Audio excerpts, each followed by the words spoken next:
The price of gold and silver in Shanghai is 10% or so higher than it is, at least silver is. I haven't looked at gold the last few days, but it's much higher. Yes, in general, it should. The commercial banks shouldn't send it over there anymore. And maybe it's not all coming from the West. Maybe it's coming some from London and Switzerland, not just come from the United States. But yes, in general, that has to happen. I think they're going to revalue gold. I do, in my heart. I do, because you mentioned bringing back manufacturing. Well, how do you do that?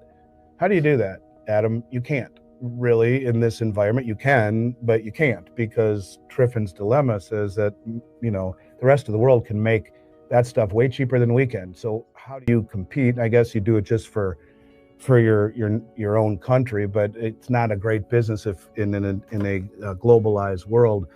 How do you do it? I think we want to lose the world reserve status. I believe that in my soul. Vice President Vance has said it, wrote about it on White House letterhead, that we're at a point where being the reserve currency isn't such a good thing anymore because of Triffin's dilemma. And, so how do you bring back manufacturing? We owe $28 trillion in 3 years. In maturing treasuries, we've taken $15 trillion in tax revenue. That doesn't even count the trades imbalance or the budget deficit of $3 trillion a year. We're a third of the way there in 3 years.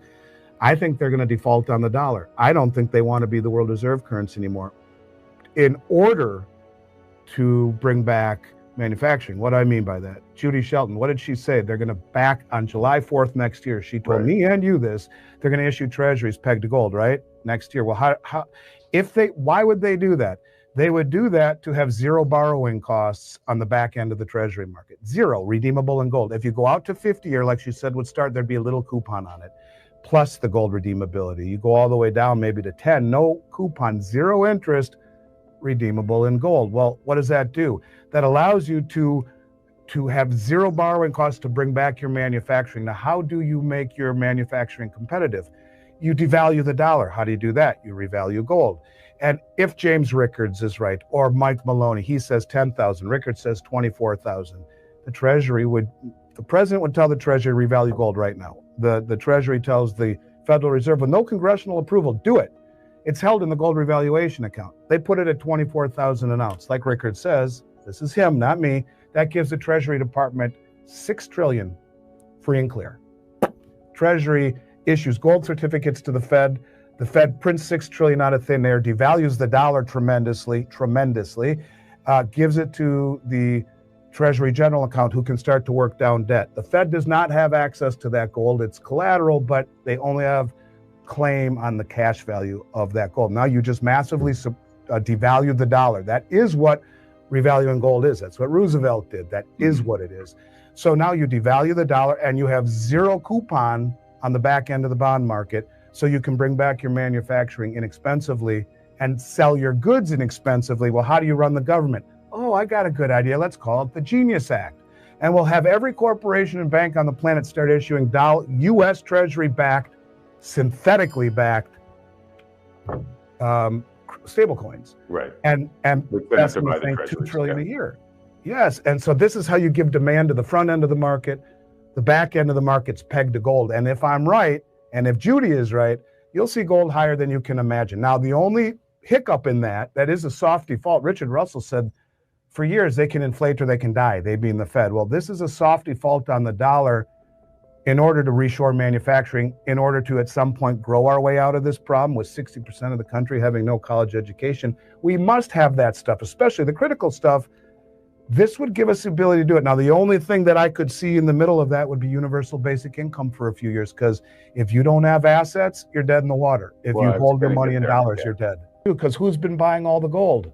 Oh, that's right. The central banks of the world have been eating gold at a level no one has ever seen before.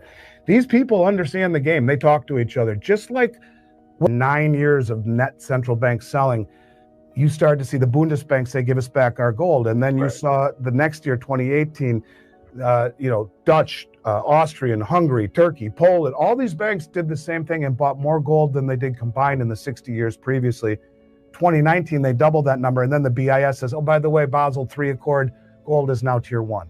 Oh, really? So you didn't know about that. And you didn't start bringing all your gold home from the New York Fed and the Bank of England and start buying it they know where we're going. And I think they're all clued in by the BIS and the IMF, and they all speak. If I was ahead of a massive deal and you're my best friend, you don't think I'm going to wink, wink, nod, nod, Adam, you might want to buy gold. That's just what a rumor I heard. They do that. And that's why these moves are always very much in front of everybody else. But these moves are so big and so significant and gaining zero media attention that in and of itself is wholly significant. So whatever is happening with the gold and silver market, goes far beyond tariffs. It goes far beyond arbitrage. And that's what we're led to believe. But I bet my life on it that it is many magnitudes higher, more along the lines of realizing that if we don't accumulate the commodities, the rest of the world is and has a huge jump start on us, using our stupidity of suppression of the commodity markets to support the illusion of bond market strength, of dollar and Western system strength, and of the military industrial complex who needs silver for weaponry. All of this stuff makes perfect sense. And I think we got called on the carpet. And fortunately, someone in this administration, I think, convinced President Trump that was the case. And it appears this is what they're doing. So gold and silver, to me, will not only be a life raft, I think they will outperform people's expectation. But I don't sell it that way. To me, it's wealth. Don't buy it to get wealthy. Buy it because it is wealth. And here we are 6,000 years after it was mentioned 400 or 500 times in the Bible, and the biggest money in the world. Not only is buying it hand over fist, they're removing it from the exchanges, which is the complete absence and removal of counterparty risk, like treasuries were to Russia. Very risky. They can be taken. Well, you can't take your gold if it's off the exchange. And I think that's what they're seeing. The number of gold escapes me. I'll have to look, maybe a couple 100 million ounces a year. Silver is about 800 million ounces that comes to market. But of that 800 million ounces, if we can pull out recycling, which is a little bit, only about 200 of the 800 million comes from companies that mine silver, like First Majestic, as an example. Because silver is found in nature, like your skin is epidermis. Silver is found in a level called epithermal, right near the surface. Big deposits were found forever ago. So 70 to 80% of all the silver that is brought to market comes from companies mining completely different. Yeah. Yes, tin or copper or gold. Here's some silver. So yeah, it's depleting in nature. And for 5,000 years, it was 16 to 1 in the ground, 16 silver, 1 gold. Keith Neumeyer has been for 3 years saying it was 8 to 1. Now it's 7 to 1. It's disappearing. 7 ounces of silver for every 1 ounce of gold. So about 800 million ounces of silver, and I think about 250 in gold. I think. Don't quote me on gold, but silver I'm right on. I mean, if you have $12 worth of silver in an iPhone, does it make sense to rip it apart when you're paying more than that per hour for the person to do it? So no, it doesn't. And silver is, most of the silver that has been used for the last 80 years is in landfills, things that have a tiny, tiny bit of silver in the motherboard or within the electrical components.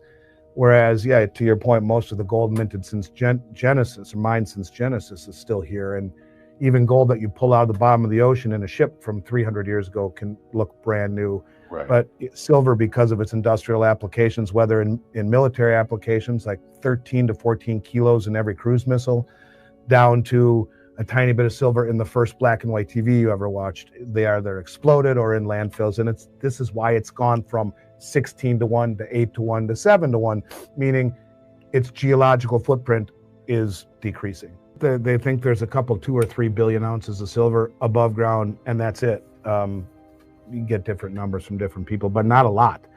And a lot of it's held in bar form, and you'll get to a point, I think, maybe sooner than, maybe this is what all these deliveries are about with silver, where the industrials, Elon Musk, I need silver for my batteries in my cars, or Sony, Samsung, Panasonic, and the investors, the hedge funds, or the David, whatever his name is that I mentioned, the billionaire, they'll start to battle. Get it. I want to, David Bateman. I want to make money. I need it to make my stuff. And there's going to be a battle between the institutional or the commercial, the manufacturers who need it and the investors. I think that's coming. Maybe it's here right now. If it weren't for the central bank and by proxy commercial bank suppression of gold and silver, it would be massively higher. And it's funny, people on one hand say that its performance really isn't that great in comparison to things like, risk on trade and Nvidia and Apple, where you're getting 3 and 4 digit increase. Gold is slow and steady, and in an environment where the value of the currency is inherently meant to die, like all fiat currencies, it's going to continue to go. And as Rick Rule pointed out, and I've been saying it, citing examples, he said it Rick is just a master of the English language, and is very simplistic too. He says, people think things are getting expensive, but price anything you can think of, from food to real estate, and in gold, and it's cheap. So it's not that gold has made its run, it's that the dollar is continuing to lose its value. And as that continues to happen, the run that people perceive as gold going higher will only be accentuated in the face of a falling dollar. And the dollar will fall. Stephen Mirren, who just got into the vacated spot, he's the head of the author of the Mar-a-Lago Accord. He wants a devalued dollar. Goes back to my thesis. They're going to devalue the hell out of the dollar in order to do these things, and they're going to inflate. The dollar's down 10% this year. So is gold up 10% or 50%? Is it up because gold is up, or is it up because the dollar keeps on falling? Right. I'll need to check maybe a few 100 million ounces annually. Silver is around 800 million ounces that reaches the marketplace. But of that 800 million ounces, if we can subtract recycling, which is a small portion, only about 200 of the 800 million originates from firms that extract silver, like First Majestic, for instance. Because silver is discovered in nature, like your skin is dermis. Silver is located in a zone called epithermal, right near the exterior. Large deposits were uncovered ages ago. So 70 to 80% of all the silver that is supplied to the market originates from companies extracting entirely different, yes, tin or copper or gold, or, oh, here's some silver. So, yeah, it's diminishing in nature, and for 5,000 years it was 16 to 1 the earth, 16 silver, 1 gold. Keith Neumeyer has been for 3 years declaring it was 8:1. Now it's 7 to 1. It's vanishing 7 ounces of silver for every 1 ounce of gold. So about 800 million ounces of silver, and I think about 250 in gold, I suppose. Don't cite me on gold, but silver I'm accurate on. I mean, if you have a $12 worth of silver in an iPhone, does it make sense to dismantle it when you're paying more than that per hour for the worker to do it? So no, it doesn't. And, silver, most of the silver that has been consumed for the past 80 years is in garbage sites. Objects that contain a minute bit of silver in the circuit board or within the electrical pieces. Whereas, to your statement, most of the gold minted since origin or extracted since origin is still present. And even gold that you retrieve out of the bottom of the sea in a vessel from 300 years ago can appear brand new, right? But silver, due to its industrial purposes, whether in defense usage like 13 to 14 kilos in every cruise missile, down to a trace of silver in the first monochrome TV you ever viewed, they either blew up or are in waste sites.